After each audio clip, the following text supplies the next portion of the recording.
بسم اللہ الرحمن الرحیم۔ آج ایک اہم مسئلہ بیان کرنا ہے۔ مولانا مفتی طارق مسعود صاحب نے مسئلہ بیان کیا تھا کہ کوا حلال ہے۔ پھر مرزا محمد علی نے اس کا رد فرمایا اور مذاق اڑایا۔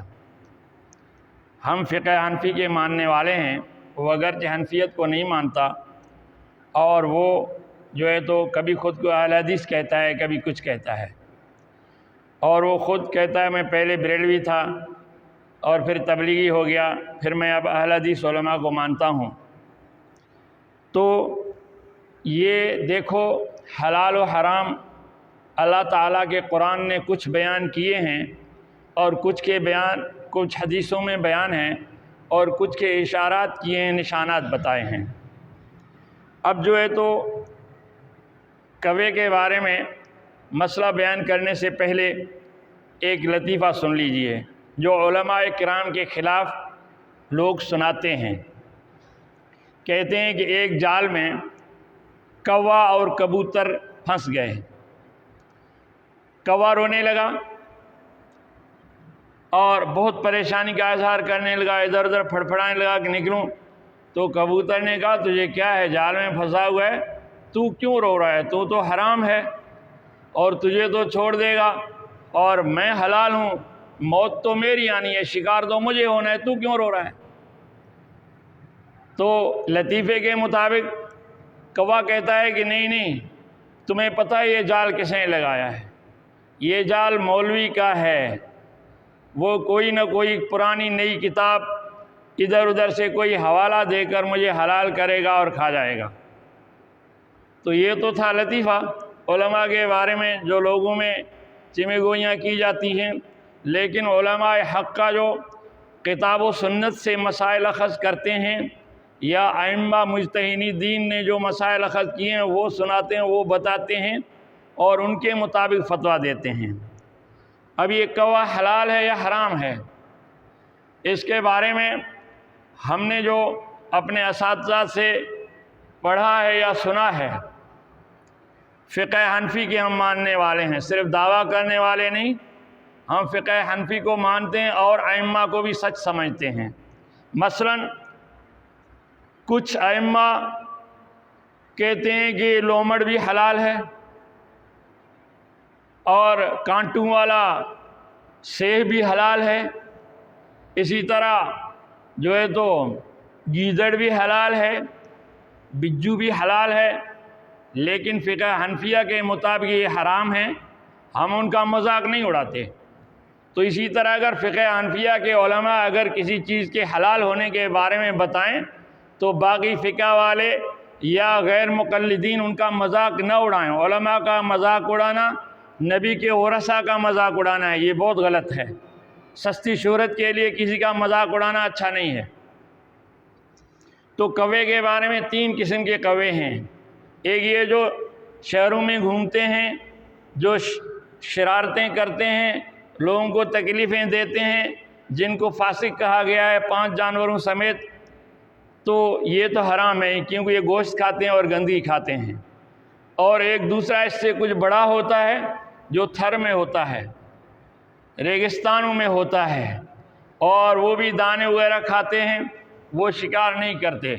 ایک اور بڑا کوا ہے، وہ پہاڑوں میں رہتا ہے، وہ سب سے بڑا ہے اور وہ غلہ کھاتا ہے اور گھاس وغیرہ کھاتا ہے، شکار بھی نہیں کرتا اور گوشت بھی نہیں کھاتا۔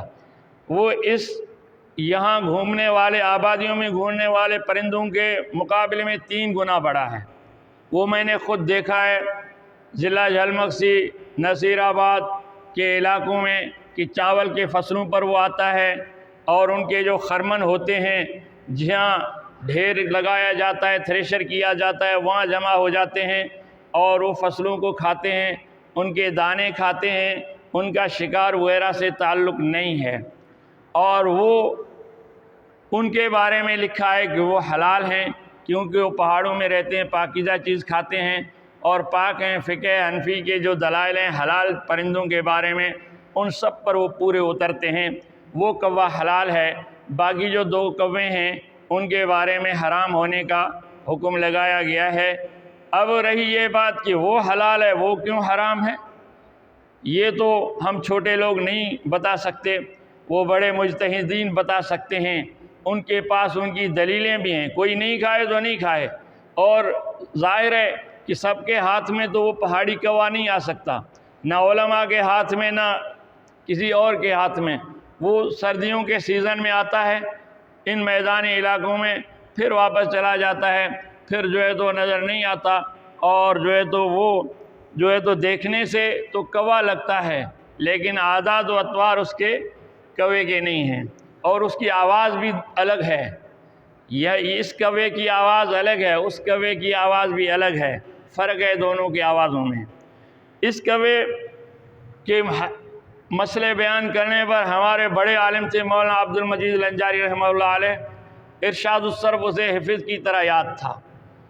ہم نے اس کے پاس ارشاد الصرف کا دورہ پڑھا، وہ جب فارغ ہو کے آئے کسی کو یہ مسئلہ بتایا، لوگوں نے بتنگڑ بنا دیا، اتنا اسے بدنام کیا گیا کہ جس کی انتہا نہیں ہے۔ تو اس دن کے بعد بڑے عالم تھے، بڑے جاننے والے تھے، اس نے کہا میں تقریر نہیں کروں گا، لوگوں کو مسائل نہیں بتاؤں گا۔ پھر جو ہے تو تقریر سے بھی اجتناب کرتے تھے اور مسائل سنانے سے بھی اجتناب کرتے تھے، صرف اس وجہ سے ایک بڑے عالم کو لوگوں نے پروپیگنڈا کر کے دین کی دعوت دینے سے منع کیا ہے۔ اور اس طرح جو ہے تو مولانا طارق مسعود کے خلاف بھی مرزا محمد علی یا دوسرے جو محاذ کھڑا کر رہے ہیں وہ بہت غلط ہے۔ اس نے اگر مسئلہ بیان کیا تو صحیح بیان کیا، باقی موجودہ کوا اس کے ذہن میں شاید نہیں آیا کہ اس کو باندھا جائے، نہیں، اصل کوا وہی ہے جو بڑا پہاڑی کوا ہے، اس سے تقریباً 3-4 گنا بڑا ہے، اس کی آواز بھی الگ ہے، اس کا رنگ بھی کچھ گہرا ہے، اس میں سفیدی ہے، اس کوے میں سفیدی نہیں ہے۔ تو اللہ تعالی ہمیں عمل کرنے کی توفیق عطا فرمائے، اور علماء کی عزت کریں۔ اگر علماء کی عزت نہیں کریں گے تو دوسرے تو ظاہر ہے علماء کے خلاف ہیں، وہ تو اور بے عزتی کریں گے۔ اسی لیے اگر اختلاف ہو تو علمی حد تک ہو، شائستگی کے ساتھ ہو، کسی کا مذاق اڑایا نہ جائے۔ اللہ تعالی ہمیں عمل کرنے کی توفیق عطا فرمائے۔